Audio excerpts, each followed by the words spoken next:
在印尼苏门答腊岛西部的高原地带，坐落着一个名叫米南加堡的族群，他们是世界上人口最多、规模最大的母系社会成员。不同于印尼其他穆斯林社会，这里的土地、房屋和姓氏都由母亲一脉相传，丈夫不是家中主事人，而是临时来宾。家族的决策由女性长辈主持，男人即使是父亲，也常年住在妻子家中，地位居次。在这里，母亲不仅仅是家庭核心，更是房产与身份的继承纽带。一间传统的牛角屋里，通常住着外婆、母亲、姨妈、女儿和外甥。男孩到了成婚年纪会离开母屋，搬进妻子家，财产由女儿继承，儿子则要另谋出路。这套结构并不是今天才出现的，米南加堡人延续这一体制已有数百年。在族群的口述历史中，母系传承被认为是与自然相符、与宗教并存的社会安排。尽管自19世纪起，伊斯兰教在这里深入人心，但母系制度依然维持完整架构。宗教信仰与传统习俗并不对立，而是融合成一种独特的生活方式。在印尼全国范围内，米南加堡人总人口约740万，约有1/3居住在外地或海外，他们多数为商人、教师、文人或宗教人士，被称为外出之民。而留在家乡的人继续维护着传统的房屋、节庆、语言与生活逻辑。他们的社会结构、婚姻制度和家族意识与现代化趋势产生了紧张的对比，但至今依然运作。米南加堡人并不神秘，他们的日常与我们并无二致，工作、争执、爱人、养育下一代，但在他们的制度背后，是一种我们所陌生的权力分配方式。本期将沿着苏门答腊西部的山路，走进牛角屋之间，探访那些仍然由女性主导的家庭与社区，也将前往闽南人开的巴东餐馆、市集与海外聚居地，观察母系社会在21世纪面对城市化与全球化浪潮时的选择与挣扎。米南加堡人主要生活在印尼西苏门答腊省，这一地区位于苏门答腊岛西岸，靠近印度洋，内陆多山，海岸平缓，气候潮湿，土壤肥沃。这里既是地震带，也是火山带。高原上的农业依赖雨水和火山灰的滋养，梯田水稻与咖啡、可可种植并存，构成闽南人经济基础。西苏门答腊的中心城市是巴东，一个海港城市，既是贸易节点，也是通往闽南山地村庄的中转站。从巴东沿着山路往东北行驶约3小时，就能进入丹高地区。这里是米南加堡传统文化的核心区域，保存了最多的传统牛角屋建筑、市场与节庆活动。米南加堡族总人口约740万，占印尼人口的近3%，其中约3/4居住在西苏门答腊本地，其余的人散布在爪哇岛、马来西亚、新加坡甚至中东、荷兰等地。他们的迁徙历史悠久，多因贸易、教育或宗教事务外出谋生。在印尼各地，只要有巴东餐馆，大概率背后就是米南加堡人。他们自称为 Minangkabau， 在族语中译为胜利的水牛。这个名字来自一段流传甚广的传说。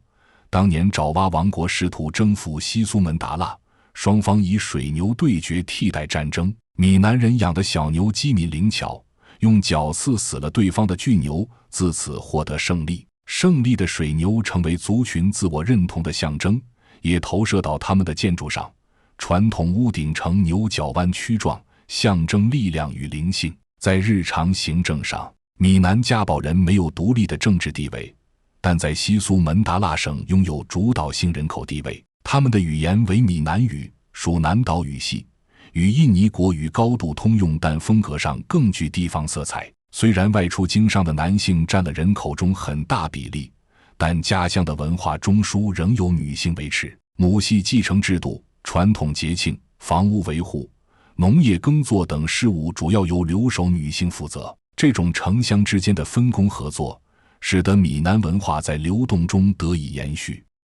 在闽南加堡社会，母系不仅是一种家庭制度，更是一整套社会运行的根基。闽南加堡人将家庭划分为氏族，每个氏族以母系血统为基础，孩子随母姓，房屋、田地、家族传承都归属女性。一个典型的家庭由母亲、她的姐妹和女儿们及他们的孩子组成。男性成员在成年后通常不再常住母屋，这种母系结构延伸出了一种特殊的家庭管理体系。女性掌握资源分配和家庭结构主导权，男性则承担外部事务和仪式性的职能。丈夫在婚后要入赘到妻子家中，但他在其家并无财产权，社会角色被称为来客。在日常生活中，丈夫通常在清晨离开妻子的家，回到自己母亲的家族中，帮助姐妹和外甥管理事务。这一制度下，父亲对孩子的教育与日常管教相对有限，真正承担父职角色的是舅舅，即孩子的母亲的兄弟，他是孩子的法定父亲，在文化、财产与行为规范上具有话语权。例如，一个男孩如果在村里惹出麻烦，父亲不会第一个被找来处理，而是舅舅。女孩出嫁，父亲不参与嫁妆或房屋安排，全部由母系家族中的女性长辈与舅舅协调。闽南家宝社会中共有4大母系氏族，细分下有数十个小支系，每个氏族都有代表和长者会议，定期讨论村务、土地使用、婚姻调解与节庆筹备。氏族长通常由年长的女性推选产生，但实际行政事务常由他们委托给男性亲属执行。这种女性主导、男性代行的制度，使权力与责任保持一种平衡状态。在土地继承方面，房屋、田地等不动产一律由女儿继承，即使父亲出资修建的房子，也不能传给自己的儿子。若一家无女，便由同氏族的女亲属继承，确保资源始终掌握在母系链条之中。这种制度并不排斥男性发展，恰恰相反，闽南男子往往被鼓励外出打拼，学成归来后向家族贡献经济与知识力量。社会将男性视为流动的资产，女性为稳定的根基。在村庄层面，这一制度强化了社区的稳定性。女性主导内部事务，维持日常秩序，男性向外连接市场、教育与政治系统，两者分工明确，相互依存。但这种结构在面对现代社会时也产生了张力。有些城市化程度较高的地区已出现部分去母系化现象，例如在城市中生活的夫妻更倾向于拥有共同房产，丈夫在家庭中承担更多决策权，孩子也可能随父姓。在这种新型家庭模式下，传统的舅父角色开始边缘化。此外，婚姻模式也在悄然变化。一些女性开始拒绝集体生活，希望婚后与丈夫独立居住。这种观念虽未成为主流，却足以说明母系制度正受到城市生活方式的影响。即便如此，闽南家宝的母系社会并未消失，它依旧在村庄、节庆、房屋和语言中运转。传统的牛角屋仍按女儿数量分隔房间，氏族会议仍由女性长辈主持，村中大事仍需舅舅与外婆共同决定。闽南家宝人没有权利与义务的现代划分，他们更相信职责与归属。在这里，权利并不意味着支配，而是一种维持家族运行的责任。这种制度或许不能完全适用于现代社会，但它在闽南家宝人内部形成了一种独特的社会逻辑。在以女性为轴心的结构中，男性依然能找到自己的位置。在家庭的稳定中，个体拥有成长的空间。在闽南家宝社会，婚姻并不只是两个人的结合，更是两个母系家族之间的连结。与世界大多数社会相反，这里实行的是男嫁女娶制度。结婚时，丈夫要入赘到妻子的家庭中生活，不带走女方，也不在妻家拥有财产或主导权。婚姻的促成往往由女方家族主导，女方的母亲或舅舅会主动向男方家提出婚事，带上象征性的礼物和口信，请求男方同意联姻。在传统观念中，能娶到一位品德良好、有劳动能力的男子，是女方家族的荣幸，而不是男方娶到媳妇。婚礼由女方家主办，宾客主要来自女方家族，仪式通常在女方的牛角屋内举行。新郎在婚礼当天由女方家族迎接，进入妻家就座。他的身份虽为丈夫，但在仪式中始终处于来宾的角色位置。整个婚礼没有盛大的仪仗队或奢华的排场，更多的是象征性动作，手拉手、共饮椰水、脚踏屋门三步等。这些动作代表对新身份的接受，也象征着家族对婚姻责任的确认。婚后，新郎不直接参与妻家财产管理，也不对妻家子女拥有法定主导权，他的主要角色是在生活中给予照顾，外出打拼，并将资源带回妻子的母系家族。与此同时，他自己的母亲与姐妹所组成的家族仍是他的根，他可以在任何时候返回母家，不需要妻子同意。这种家庭安排下，夫妻之间的关系显得较为松散。许多已婚夫妇并不长期同住一屋，丈夫白天回母家帮忙农耕或外出工作，晚上才回妻家居住，甚至有些夫妻仅在节庆和周末团聚。这种轮流回家式的婚姻生活是闽南家宝社会独有的现象，离婚在当地也较为常见，程序简单。若双方生活无法协调，可以直接通过双方母系家长协商解除婚姻，不涉及财产分割，也不影响子女生活安排。子女无论男女均由母亲家族抚养，父亲不承担主要监护职责。这种家庭制度将婚姻的核心责任放在女性身上，她们不仅要传承家产，还要维系家族人口结构。女性长辈对女儿的婚事、丈夫选择和家庭安排拥有高度话语权。现代城市生活对这种婚俗造成了一定冲击，在城市工作的闽南人中，越来越多夫妻选择共同租房、购置房产，建立以小家庭为核心的生活方式。男性在家庭中的参与度增加，传统的男入女家模式逐渐弱化，但在村庄内部，这套婚俗依然运作清晰。这种婚姻制度并非以情感为中心，而是以家族延续为目标。个体的结合是为了氏族的繁衍和社会结构的稳定，个人愿望与家庭责任并行。这种关系在现代化社会中显得格外独特。尽管婚姻形式看似不对等，但闽南家宝社会并没有压迫或贬低男性的意图，相反，它提供了另一种性别权利分配方式，不是父权与母权的对抗，而是基于血缘归属与责任划分的社会合作。在这一制度下，婚姻不只是爱情的结合，更是一种社会契约。它看重的是传承、归属与集体利益，是一种更偏向社区主义的婚姻观。走进闽南家宝的村庄，最引人注目的是那些带有尖峭屋顶的传统房屋。这种建筑，当地人称作鲁马嘎当，意思是大家庭的房子。它的外形像一对牛角高高翘起，因此人们常叫它牛角屋。牛角屋是闽南母系社会结构最直观的体现。房子属于家族中的女性，不传儿子，只传女儿。一个牛角屋里往往住着一家母女几代人，以及未出嫁的外孙、外甥。结婚后的女儿将丈夫接入家中，等到女儿长成，再轮到他们继承。整座屋子由木头搭建而成，不用钉子，只靠木榫连接，地面架高半米左右，下面通风防潮。屋顶的材料是棕榈叶或新板，两侧向上弯起，像牛角一样伸展。这不仅是美观，更有实用意义，可以有效排雨，也代表家族的力量。屋内空间分为几个小隔间，数量通常取决于家中女儿的数量。每个女儿成年后可获得一个小房间，作为她个人的起居空间。公共区域在中间，用来接待客人、举行家庭仪式或大家一起吃饭。墙壁多由木板雕刻组成，色彩鲜艳，以红、黄、黑为主。这些颜色象征着自然的平衡，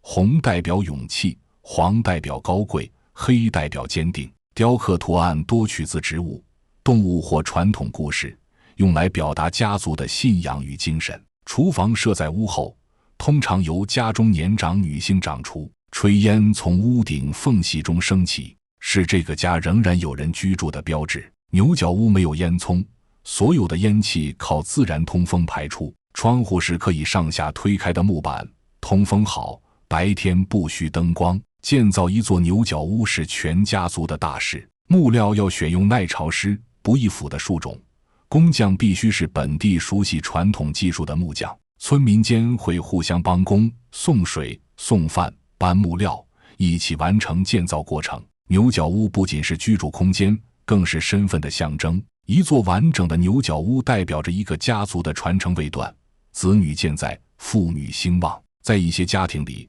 如果没有女儿，就不会再修建新房，因为没有继承人，屋子最终会被遗弃或拆除。随着时代变化，许多家庭已不再使用传统牛角屋，而改建为砖房或水泥结构。但在乡村，仍有不少家庭坚持住在旧屋中。他们认为，这种生活方式虽然朴素，但更符合闽南的母系精神，以女性为中心，以家庭为根。政府和文化团体也在努力保护牛角屋。一些村落被列为文化遗产，有的房屋被改建为博物馆、民宿或传统学校，向游客展示闽南人的建筑智慧与生活方式。不过，保护并不等于复兴，年轻一代更愿意住在现代化的公寓或楼房里，使用自来水、电器和现代家具。牛角屋虽美，却缺乏隔音、私密与便利。对年轻人而言，它更像是一种文化符号，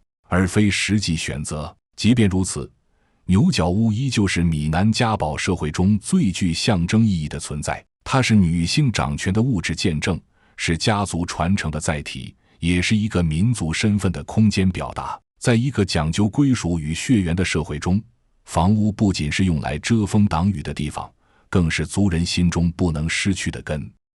闽南家宝人的饮食在印尼乃至东南亚广为人知，他们所创造的巴东菜早已走出西苏门答腊，成为印尼全国各地常见的风味料理。巴东菜最大的特点是辣、浓、丰盛，无论是咖喱、椰浆、红烧、油炸，都强调调味的厚重与香料的复杂搭配。闽南人擅长使用姜黄、香茅、辣椒、椰奶和咖喱粉，做出色泽深、口味浓的菜品。与印尼其他民族相比，他们的菜系更具侵略性和饱足感。最具代表性的菜肴是人当牛肉，这种菜用大量香料腌制牛肉后，慢炖数小时，直至汁液收干，肉质酥烂入味，色泽深褐，是节庆和待客必备的重菜。在2011年 CNN 评选的全球50大美食中，人当牛肉名列第一。另一个典型做法是饭菜先上桌。在传统餐馆里，客人落座后，服务员会一口气端上10几道小菜，摆满整张桌子，你吃哪一道就付哪一道的钱，其他菜可以动眼不动筷。菜肴多以小碟盛装，常见的有炸青鱼、咖喱鸡、炒蔬菜、叶香鸡蛋、炒牛肺、牛皮脆片、香料煮豆等。米饭始终是主角，闽南人习惯用手抓饭，不用刀叉，拇指推动米饭送入口中，这种吃法强调与食物的直接接触。但在城市里，多数人已改用勺子和叉子。饮食不仅填饱肚子，更承载着深层文化意义。对闽南人来说，烹饪是女性的责任，也是家庭情感的表达。母亲掌勺，姐妹帮忙，女儿从小就跟着做饭。每一道菜背后都有一套熟练的技艺与习惯。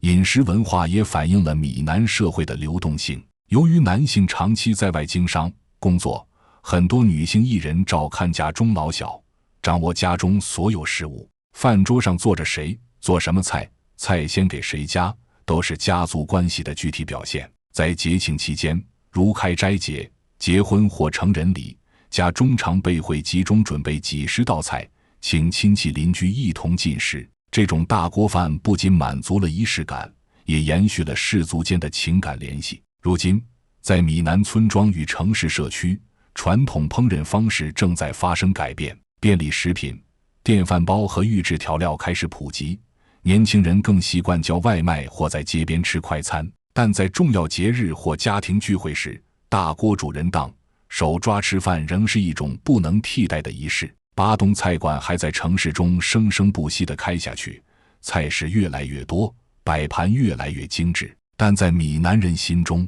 真正的饭仍然在家里，是母亲或姐姐亲手做的，是带着烟火味和土地气息的饭。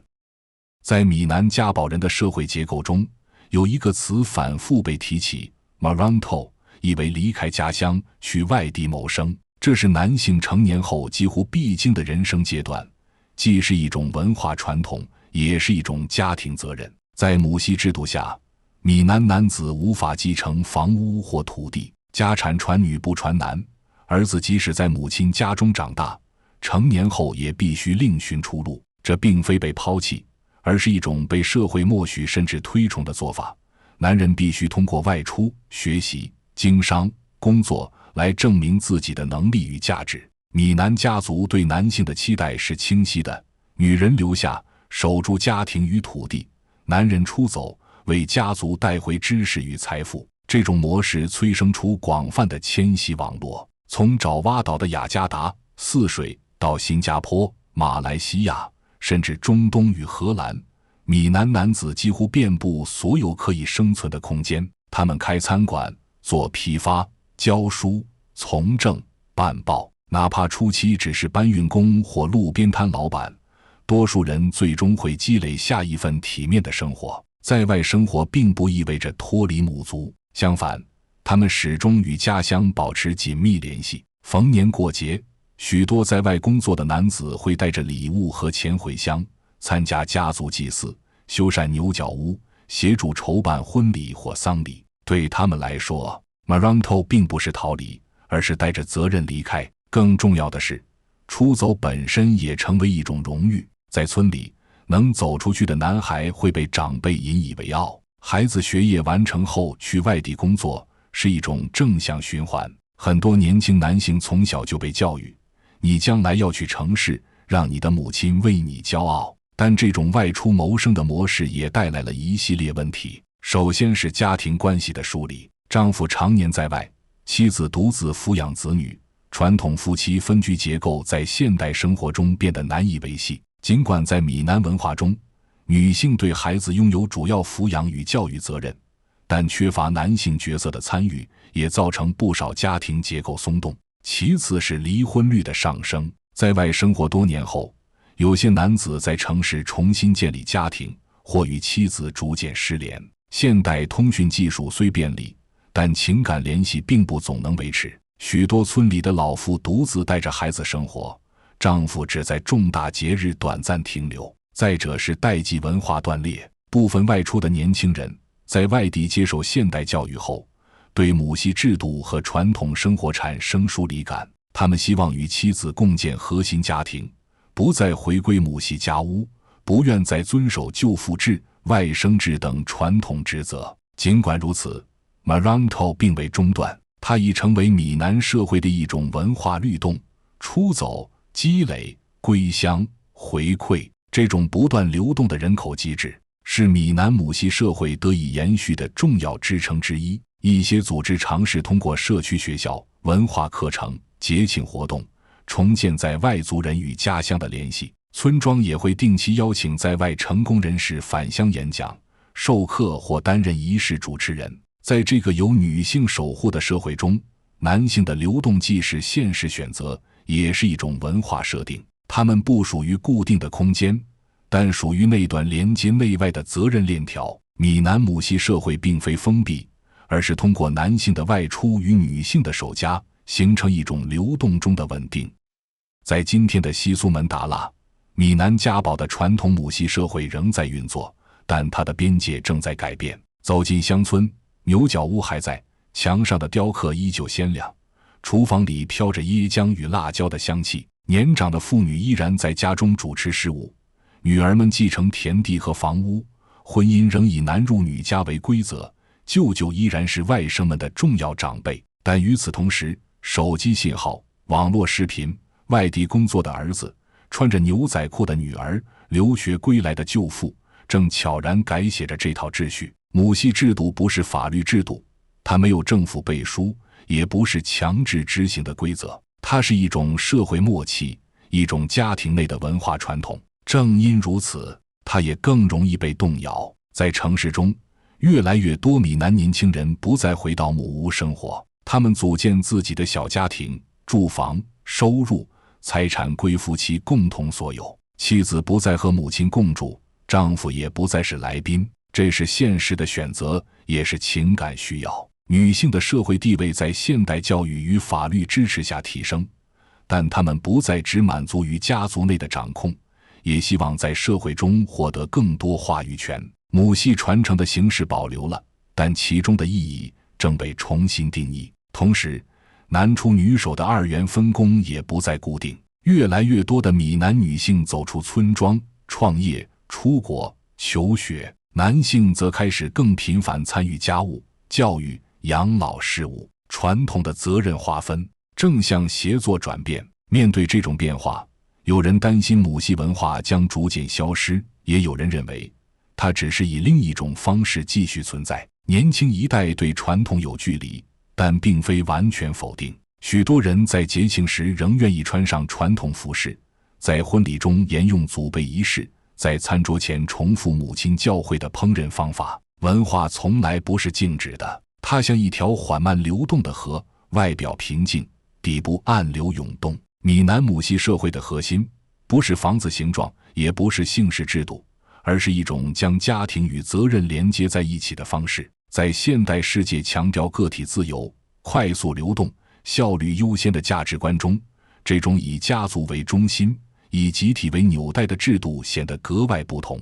但也正因如此，它提供了另一种思考生活的可能性。当我们讨论性别、家庭、权利、文化时，闽南家宝人提供的不是一套可以被复制的模板，而是一种值得尊重的经验。在未来，这个母系社会也许会改变它的外形，但它的根不会轻易被拔除。长视频制作不易，如果您还喜欢本期内容，欢迎订阅、点赞、转发，我们下一个视频会更精彩。